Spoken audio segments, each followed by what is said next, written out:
வணக்கம் ஃப்ரெண்ட்ஸ். நம்ம சேனலில் நம்ம தொடர்ந்து டிஎன்பிஎஸ்சி சம்மந்தமான கொஸ்டின்ஸ் தான் பார்த்துட்ருக்குறோம். இந்த வீடியோவில் நம்ம பார்க்க போகிறது குரூப் 4 கொஸ்டின் பேப்பர் 2024 டிஎன்பிஎஸ்சியில் நடந்த குரூப் 4 கொஸ்டின் பேப்பரை தான் ரிவிஷன் பண்ண போகிறோம்.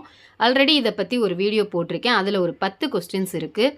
இப்போ பார்ட் 2 போட்டிருக்கோம். இதுலேயும் 1 to 10 கொஸ்டின்ஸ் இருக்குது. வாங்க ஃப்ரெண்ட்ஸ், வீடியோக்குள்ளே போகலாம். அதுக்கு முன்னாடி சேனலை சப்ஸ்கிரைப் பண்ணலைன்னா சப்ஸ்கிரைப் பண்ணிக்கோங்க. டிஎன்பிஎஸ்சி குரூப் 4 பொதுத்தமிழ், ஓகேவா? பொதுத்தமிழில் ஏற்கனவே ஒரு பார்ட் போட்டேன். இது செகண்ட் பார்ட், அதனால் 2ன்னு போட்டிருக்கிறேன். முதல்ல 10 கொஸ்டின்குரிய லிங்க்கை நான் டிஸ்கிரிப்ஷன் பாக்ஸில் கொடுக்குறேன். உங்களுக்கு தேவைப்பட்டால் நீங்கள் அந்த வீடியோவையும் போய் பார்த்துக்கலாம். இதில் கொஸ்டின் நம்பர் 1 பாருங்கள். சொற்களை ஒழுங்குபடுத்தி சொற்றொடர் ஆக்குதல்னு கொடுத்துருக்காங்க. இதில் வார்த்தைகளை ஒழுங்கில்லாமல் கொடுத்துருக்காங்க. இதை நம்ம ஒழுங்குபடுத்தி, இந்த சொற்களை ஒழுங்குபடுத்தி நீங்கள் ஒரு சொற்றொடராக அமைக்கணும். இதை ஈஸியாக நம்மளால் செய்ய முடியும். ஸோ இதில் நீங்கள் பார்த்தீங்க, இந்த கொஸ்டினுக்கு ஆன்சர் பாருங்கள். இகழ்வேந்தர் சேர்ந்து ஒழுகுவார் அப்படிங்கிறது ஆன்சர். பி தான் ஆன்சர். இது நான் டிஎன்பிஎஸ்சி வெப்சைட்லேருந்து டவுன்லோட் பண்ண கொஸ்டின் பேப்பர் தான். கொஸ்டின் நம்பர் 2 பாருங்கள். மரபு பிழையை நீக்கி எழுதுக. மரபு பிழையை நீக்கி எழுதுக. இல்லத்தின் அருகே புதிதாக கூரை போட்டனர் அப்படின்னு இருக்குது.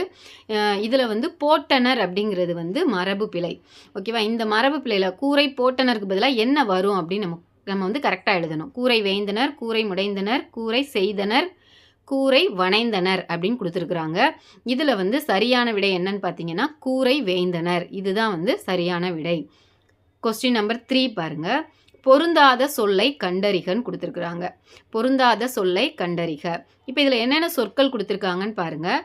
செப்பல் ஓசை, துள்ளல் ஓசை, அகவல் ஓசை, ஓங்கல் ஓசைன்னு கொடுத்துருக்குறாங்க. இதில் ஓங்கல் ஓசை தான் ஓசைகளின் வகைகளில் இல்லாது. செப்பல் ஓசை, துள்ளல் ஓசை, அகவல் ஓசை, தூங்கல் ஓசை தான் இருக்குது. ஓங்கல் ஓசை இல்லை. ஸோ அப்போ பொருந்தாத சொல் ஓங்கல் ஓசை தான். Question number 4. எதிர்ச்சொல் அறிக. ஊக்கம். ஊக்கம்னா என்னது? என்கரேஜ் பண்ணுறது. அதனுடைய எதிர்ச்சொல் கேட்டிருக்கிறாங்க. ஆப்ஷன் பாருங்கள். ஆர்வம், உற்சாகம், சோர்வு, தெளிவு.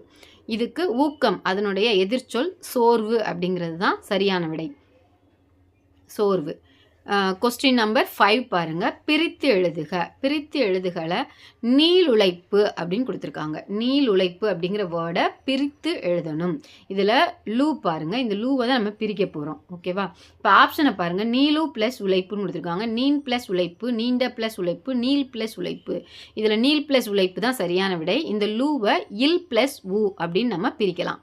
லூவை எப்படி பிரிப்போம்? இல் ப்ளஸ் ஊ. அப்போ சரியான விடை நீள் ப்ளஸ் உழைப்பு அப்படிங்கிறது தான் சரியான விடை. கொஸ்டின் நம்பர் 6 பாருங்க. பூக்களை பறிக்காதீர் எவ்வகை வாக்கியம்னு கேட்டிருக்காங்க. பூக்களை பறிக்காதீர் அப்படின்னு சொல்லும் போதே நம்மளுக்கு தெரியுது அது ஒரு கட்டளை வாக்கியம் அப்படின்னு. செய்தி வாக்கியம், கட்டளை வாக்கியம், வினா வாக்கியம், பிறவினை வாக்கியம் ஆப்ஷன் கொடுத்துருக்காங்க. சரியான விடை கட்டளை வாக்கியம் அப்படிங்கிறது தான். ஸோ கட்டளை வாக்கியத்தை நான் டிக் பண்ணியிருக்கிறேன். Question number 7. இமிலிசை இலக்கண குறிப்பு தருக. இமிலிசை அப்படிங்கிறது, இமிலிசை அப்படின்னா பறை, பறை முழங்கக்கூடியது, சத்தமான ஒலி எழுப்பக்கூடிய ஒரு இசைக்கருவி, அதுதான் இமிலின்னு சொல்கிறாங்க. இமிலிசை அப்படிங்கிறது 3 காலத்தையும் உணர்த்துவதால் இது வினைத்தொகை அப்படிங்கிறது ஆன்சர். ஆப்ஷன் பண்புத்தொகை, வினைத்தொகை, வினையாளனையும் பெயர், வினைமுற்று கொடுத்துருக்காங்க. சரியான விடை வினைத்தொகை தான். ஸோ இது முக்காலத்தை உணர்த்துவதால் வினைத்தொகை. Question number 8. மல்லிகை சூடினால் என்பது என்ன பெயர்னு கேட்டிருக்காங்க. மல்லிகை சூடினால் என்பது பண்பாகு பெயர், தொழிலாகு பெயர், பொருளாகு பெயர், காலவாகு பெயர்னு கொடுத்துருக்காங்க. மல்லிகை சூடினால் அப்படிங்கிறது பொருளாகு பெயர். பொருளாகு பெயர் தான் கரெக்டான விடை. Question number 9. பயனில்லாத கலர் நிலத்திற்கு ஒப்பானவர்கள் யார்? பயனில்லாத கலர் நிலத்திற்கு ஒப்பானவர்கள் யார்? ஆப்ஷனை பாருங்கள்.